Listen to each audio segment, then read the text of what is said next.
Hi, my name is Chris, aka The Philosopher's Games, or TPhGames as my little games channel here is called, and today I want to give you a very short review of the recently released Resident Evil 4 DLC, Separate Ways, where you play the story of the base game basically from Ada Wong's perspective, which is very interesting. I would describe the DLC as more of the same, but in a really good way. And that is very impressive if you consider that the main game is, for me personally, a Game of the Year contender, and that the DLC is just €10 or $10, which is, in my opinion, very cheap for round about 4 to 5 hours of playtime.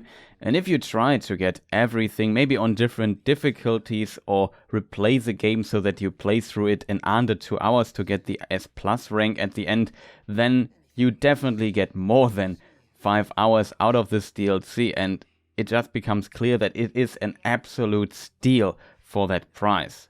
Especially if you consider that Resident Evil 3 Remake was a full price title, and you could also play through the main story without doing optional stuff in also around about 7 hours, I think. So that's pretty close, and it just shows how good value this DLC is, in my opinion. Graphics wise, not much has changed. It is still the style and enemies, etc. that we also see in the base game, because the game plays exactly in parallel to when the base game is playing. Of course, there are some new areas and locations they added, and some people might be positively surprised if they know the original game, but it overall is the same. The only issue that is still there, I would maybe criticize, is that when you zoom in with a scope, then I think internally the game is rendered twice and just at a lower resolution. And this kind of tanks the frame rate pretty hard, which is not good in my opinion for a scope zoom, but that seems to be how it works. So I was surprised when I played at very high settings. Suddenly I pressed the zoom in and noticed, wait a minute, why is my FPS just halved? That is not good. And I remembered, oh yeah, that was in the base game as well. So that the issues from the base game are not fixed with this DLC, in case people hope for that, but they are very few, and the game runs pretty well on my system. I got a very consistent frame rate. I can even get like 120 FPS if I really want to. So that is fantastic.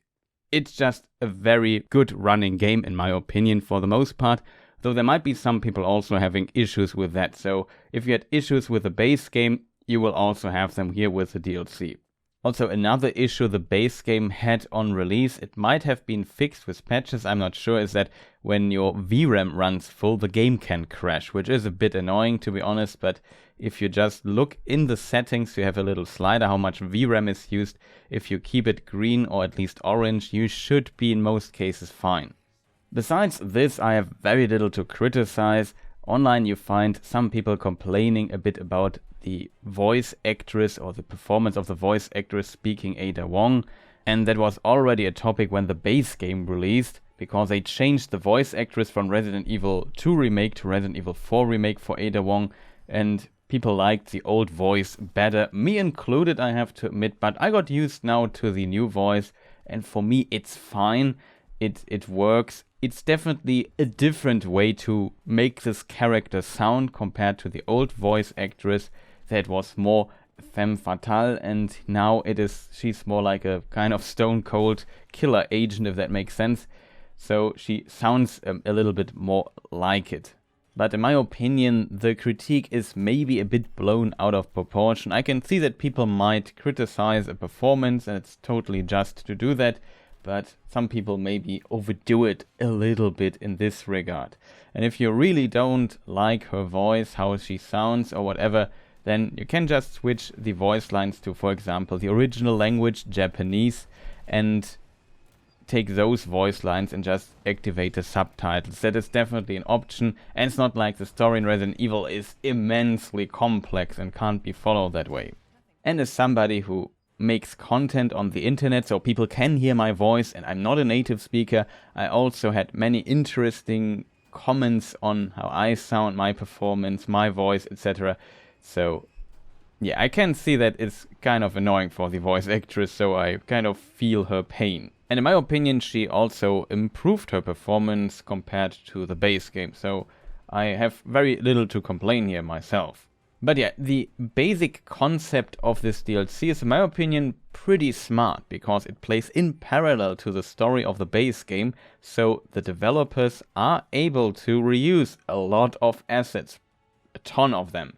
And they're also able to reuse cutscenes. When Ada and Leon meet, you see the same cutscene as in the main game.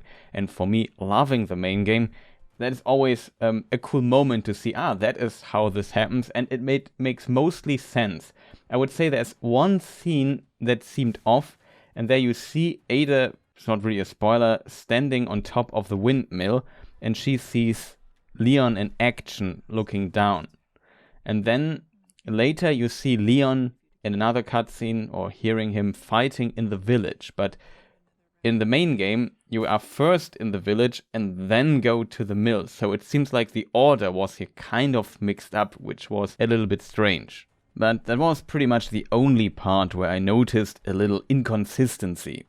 Gameplay-wise, not much changes. Ada gets some new weapons, which is very nice, of course. And also she has the grappling hook, which is, I think, a very interesting one, because besides traversing, it also has interesting combat functionality. So Leon previously had to run up to an enemy and do his melee attack there if the enemy was staggered. Ada can now use the grappling hook to get close to the enemy and kick him from a very long distance, and then the animation starts playing and you hit them, which is, in my opinion, very cool, and makes Ada very capable in close quarters combat, if that makes sense. There's another feature that she can do with it, which I won't spoil, and absolutely love. It's a lot of fun to have that in the game as well.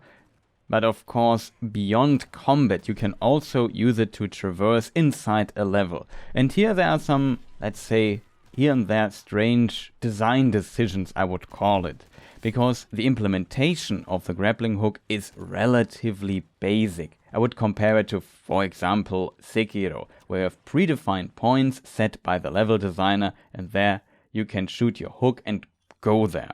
At the beginning of a new section, you sometimes have these little platforming sections where the game wants you to use the grappling hook to go from one platform to another. So it's basically one button platforming. And you ask yourself, why is this in the game? Though I assume it's just a tutorial, so the player gets used to using the grappling hook. They implement it a few times, but after some point, I think these sections usually make very little sense in my opinion, but whatever, it's just a very, very minor thing in my opinion. However, sometimes it shows you that you can go back a platform, and maybe from that platform also one platform back. But then it ends. So the platforming point you used to originally get to this area is gone. You can't use it anymore. And I always ask myself, why? Like, the game is the DLC is very linear. I would say even more linear than the base game. And it's clearly not designed with backtracking in mind, that you can go all the way back. I assume it's just there as an illusion, and only very few players like me actually test it out. When I notice, I can go back. Can I go all the way back again? I tried to test this out, and the answer is always no, you can't. At some point it ends, always. At least the times I tested it. And that's totally fine and just a very minor thing, and I just found it's an interesting little detail. However, there are some other sections, and grappling hooks always bring these issues into games, where you say, wait, I have to go to the other side of this abyss. And it's very close. Why can't I just grappling hook over there? Instead, I have to take this huge detour around that just to get to this point. And sometimes you can cross an abyss like that. That always feels a little bit unfortunate if it happens, but I felt like it was just like maybe 2 or 3 times in the game where I had the feeling, okay, can I just go there with a grappling hook? It makes no sense otherwise.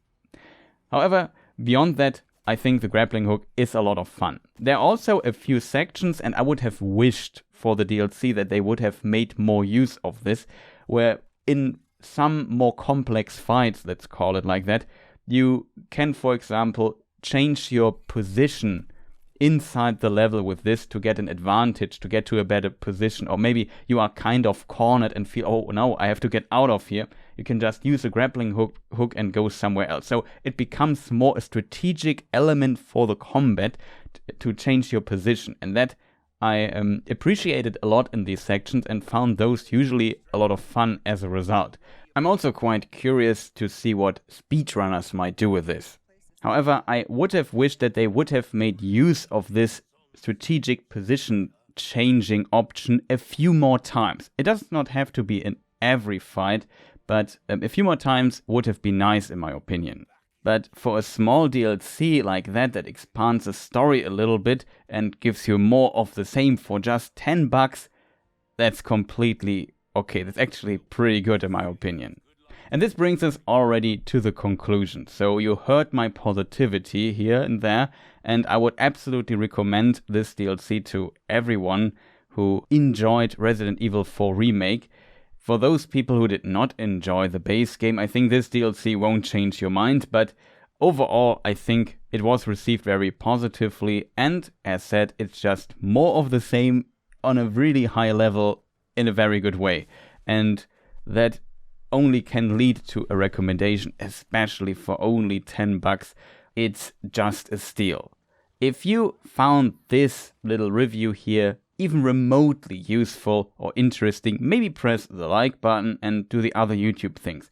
Tell me in the comments if you have already played the DLC and what your opinion on it is. Maybe you have some questions and I might be able to answer those. So check the comment section if you have some interest in this. And if you want to see a painfully slow playthrough of the DLC on hardcore, maybe check my Twitch channel or the Twitch YouTube archive I have, where it should be already uploaded at this time.